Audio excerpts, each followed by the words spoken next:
The poetic form of 长相思, or Missing You Forever, is a very popular form among the Chinese poets throughout the imperial time of China from the Tang Dynasty on. David and I have translated and analyzed several poems in the form of 长相思. As I mentioned in my video about Kang Yuzhi's poem, here's the link. As the time goes by, the form is less and less related to the content of a poem. So today, I'm going to present a poem that takes the form of 长相思, but has nothing to do with romantic love. So far, I have introduced many poets to you. I just realized that I haven't introduced any female poets. This might be because there are only very few female poets whose poems survived until today. So today, I'm going to introduce a female poet from the Southern Song Dynasty and translate one of her poems. The poet's name was Wu Shuji. It is quite funny how we get to know about her. I'm Dr. Gao, a philosopher obsessed with poetry. If you're new to my channel, please check out my other videos about classical Chinese poetry, philosophies, or medical literature. If you like the content of my videos, please click the like button and subscribe my channel. I also offer one-to-one online lessons on these subjects. So if you would like to read original text with me, please contact me. Here's my email address. Now, let's go back to Wu Shuji. We know very little about Wu Shuji. The little we do know is recorded in a book in the title of Yi Jian Zhi, or a collection of eyewitness stories by a high-rank official of the Southern Song Dynasty named Hong Mai. So I believe the story is probably true.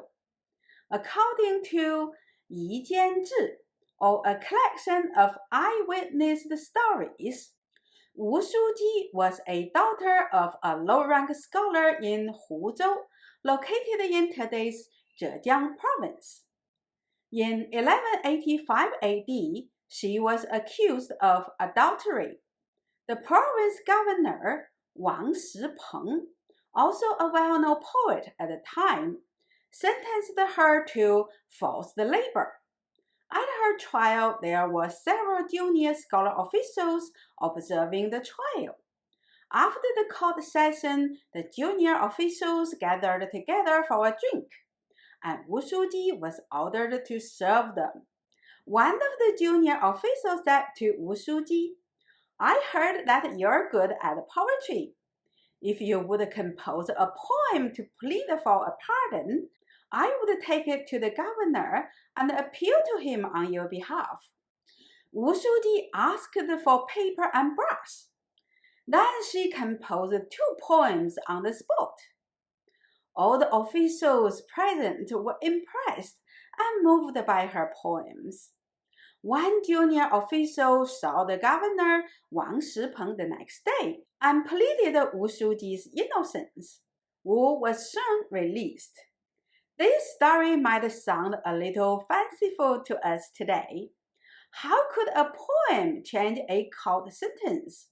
However, this was how much people value literary talents back then.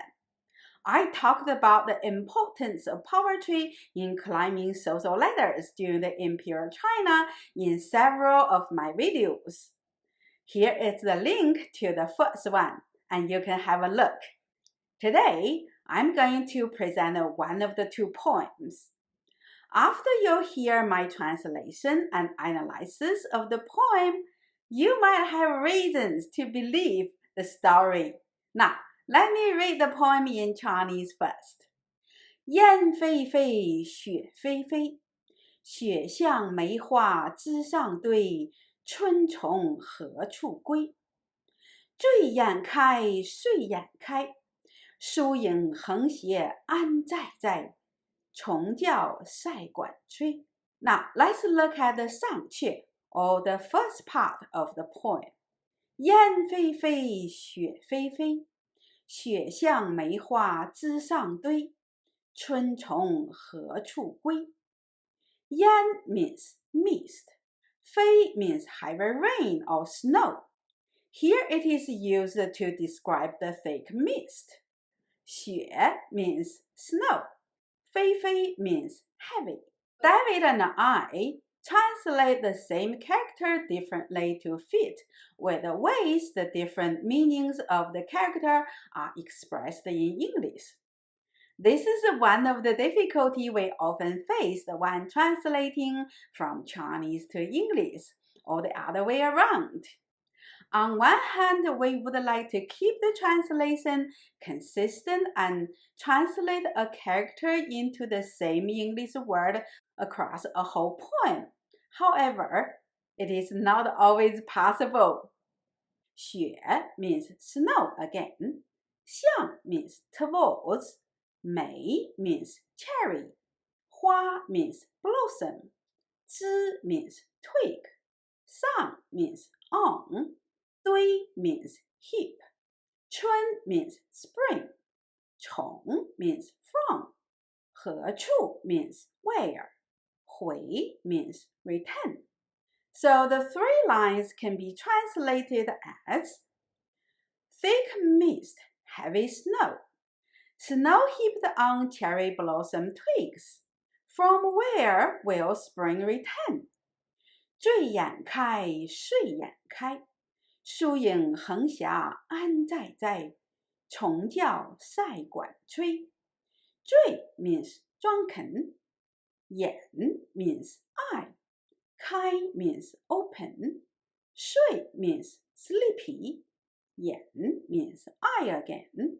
开 means open. 疏 means scattered. 影 means shadow. 横斜 means slant. 疏影横斜 is a phrase quoted from a poem by Lin Bu. Now, let me show you the poem this phrase is from. I would explain why this poem is cited here. 众放摇落独宣言，占尽风情向小园。疏影横斜水清浅，暗香浮动月黄昏。While all the flowers withered, cherry blossom blooms along. It takes all the attentions in my little garden. Over a shallow creek are scattered and slant shadows. When the moon rises at dusk, cherry blossom fragrance floats around. Now, let's go back to the poem. 安在 means where is. 在 is a question mark. 虫叫 means follow. 赛 means frontier. 管 means flute. 吹 means urge. So the three lines read, open your drunken eyes, open your sleepy eyes. Among the scattered and slender shadows, where are the cherry blossom? They followed the urging of the northern frontier flute. The poet uses the imageries of cherry blossom to represent her courage and integrity against the local bullies who accused her of adultery. Cherry blossom has been celebrated as a symbol of courage and moral integrity in Chinese literature, especially poetry, because it blooms during the late winter when all the other flowers are waiting for a more favorable conditions. So cherry blossom has become a symbol of courage and moral integrity. It is quite interesting that Wu Shuji cited Lin Bu's poem. I have made a video about Lin Bu's poem. In my video, I told a bit about his life. A very important point I made was that Lin Bu refused to serve the newly established Song Empire because it conquered his homeland Wu Yue Guo, or the kingdom of Wu Yue. Linbu's poem cited here can be regarded as an independent declaration against the political coercion. Wu Shuji cited this poem because she wanted to say that she was just as brave as Linbu in resisting bullies. It is also very brave of her to ask the officials to open their drunken or sleepy eyes to see her innocence. But the most interesting question he asked is, where is the cherry blossom? Well, the question is not about the cherry blossom, but about the official with moral integrity and courage. If you could recall, this was the time when the Song court retreated from Bianliang, located in Henan province, to Hangzhou, located at Zhejiang province, as shown in this map. He basically was mocking the officials that he could only bully their own people but had no courage or moral integrity to resist the invading enemy who had taken half of the empire. The following line answers this question. The officials with moral integrity and courage were fighting at the northern frontier against the invading Khitans. This is probably the reason that she was released so quickly, because all the scholar officials were ashamed of their failure to defend their empire. If you're new to my channel, please check out my other videos on classical Chinese poetry, philosophies, or medical literature. If you like the content of my videos, please click the like button and subscribe my channel. I also offer one-to-one online lessons on these subjects. If you would like to read the classical text with me, please contact me. Here's my email address. Thanks for watching my video, and I will see you next time.